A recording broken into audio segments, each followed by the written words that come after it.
ಮಾಡ್ಬೇಕಾ? ನಾವೇನಾಗಿರ್ಬೇಕು? ಒಳ್ಳೆಯವರಾಗಿರ್ಬೇಕು. ದೇವರು ಏನಾಗಿದ್ದಾನೆ? ಒಳ್ಳೆಯವನಾಗಿದ್ದಾನೆ ಅಂತ ನಮ್ಮ ಮಕ್ಕಳು ಕೂಡ ನಾವೇನಾಗಿರ್ಬೇಕು? ಒಳ್ಳೆಯವರಾಗಿರಬೇಕು. ಈ ಏನಂದ್ರೆ ಈ ಒಳ್ಳೆಯ ಗುಣ ನಮ್ಮಲ್ಲಿದ್ರೆ ದೇವರು ನಮ್ಮನ್ನು ಕೂಡ ಏನ್ ಮಾಡ್ತಾನೆ? ನ್ಯಾಯವನ್ನು ಮೆಚ್ಚುತ್ತಾನೆ, ನಮ್ಮನ್ನು ದೇವರು ಮೆಚ್ಚುತ್ತಾನೆ. ಆಮೇಲೆ ಇವತ್ತು ನಮ್ಮಲ್ಲಿ ಏನಂದ್ರೆ ಒಳ್ಳೆಯದಿಲ್ಲ ಅಂದ್ರೆ ದೇವರು ನಮ್ಮನ್ನು ಏನ್ ಮಾಡೋದಿಲ್ಲ? ಮೆಚ್ಚೋದಿಲ್ಲ. ನಮ್ಮಲ್ಲಿ ಪಾಪ ಇದ್ರೆ ನಮ್ಮನ್ನು ದೇವರು ಮೆಚ್ಚೋದಿಲ್ಲ. ನಮ್ಮಲ್ಲಿ ಲೋಕದ ಕಾರ್ಯಗಳಿದ್ರೆ ನಮ್ಮನ್ನು ದೇವರು ಮೆಚ್ಚೋದಿಲ್ಲ. ನಮ್ಮಲ್ಲಿ ಏನಂದ್ರೆ ಲೋಕದ ಸಂಬಂಧ ಕಾರ್ಯಗಳಿದ್ರೆ ದೇವರು ನಮ್ಮನ್ನು ಏನ್ ಮಾಡ್ತಾನೆ? ತಿರಸ್ಕಾರ ಮಾಡ್ತಾನೆ. ಇವತ್ತು ನಮ್ಮಲ್ಲಿ ಕೂಡ ಏನಾಗಿರ್ಬೇಕು? ಒಳ್ಳೇದಿರ್ಬೇಕು. ಹಲ್ಲೆಲೂಯಾ. ಇವತ್ತು ಒಳ್ಳೇದಿದ್ರೆ ದೇವರು ನಿಮ್ಮನ್ನು ಇಷ್ಟಪಡ್ತಾನೆ, ನನ್ನನ್ನು ಇಷ್ಟಪಡ್ತಾನೆ. ಇವತ್ತು ನೋಡ್ರಿ, ಒಂದು ವ್ಯಕ್ತಿ ಕಳ್ಳನಾಗಿದ್ರೆ ಅವನು ಮಾಡುವಂತ ಕೆಲಸಗಳು ನಮಗೆ ಏನಾಗ್ತದೆ? ಹಿಡಿಸ್ತದ? ಒಂದು ವ್ಯಕ್ತಿ ಕಳ್ಳತನ ಮಾಡ್ತಾ ಇದ್ದಾನೆ, ಅವನ ಜೊತೆಲೆ ನಾವಿದ್ದೀವಿ, ಆದ್ರೆ ಅವ್ನು ಮಾಡ್ತಾ ಇರೋದೆಲ್ಲ ನಮ್ಗೆ ಹಿಡಿಸ್ತದ? ನಮ್ಗೆ ಮೆಚ್ಚುತ್ತದ? ಅದೇನಾಗ್ತದೆ? ನಮ್ಗೆ ಏನಾಗ್ತದೆ? ಫಸ್ಟ್ ಇವನಿಂದ ನಾವು ದೂರ ಬರಬೇಕು.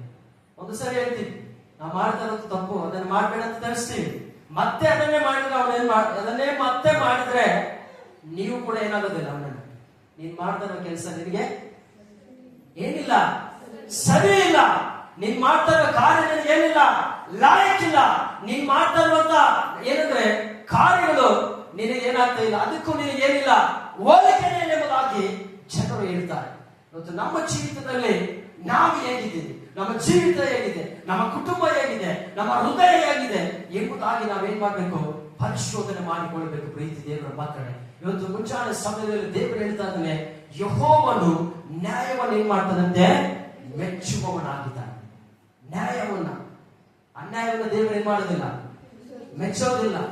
ಪಾಪವನ್ನು ದೇವರು ಮೆಚ್ಚೋದಿಲ್ಲ, ವ್ಯಭಿಚಾರವನ್ನು ಮೆಚ್ಚೋದಿಲ್ಲ, ಕತ್ತಾರವನ್ನು ಮೆಚ್ಚೋದಿಲ್ಲ, ಮೋಸವನ್ನು ಮೆಚ್ಚೋದಿಲ್ಲ. ಆದರೆ ದೇವರು ಮೆಚ್ಚೋದು ಯಾವುದಂತೆ?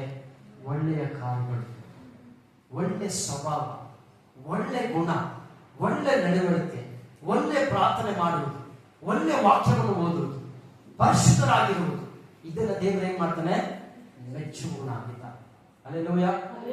ಅಲ್ಲಿ ಮೊದಲ ವಾಕ್ಯದಲ್ಲಿ ನಾವು ಗಮನಿಸ್ತಾ ಇದ್ದೇವೆ, ದೇವರು ಹೇಳ್ತಾ ಇದ್ದಾನೆ, ಅಲ್ಲಿ ನೋಡ್ತಾ ಇದ್ದೇವೆ ನಾವು. ನೋಡ್ರಿ, ಯೆಹೋವನ ನ್ಯಾಯವನ್ನ ಮೆಚ್ಚುವನು, ತನ್ನ ಭಕ್ತರನ್ನು ಎಂದಿಗೂ ಕೈ ಬಿಡುವನು.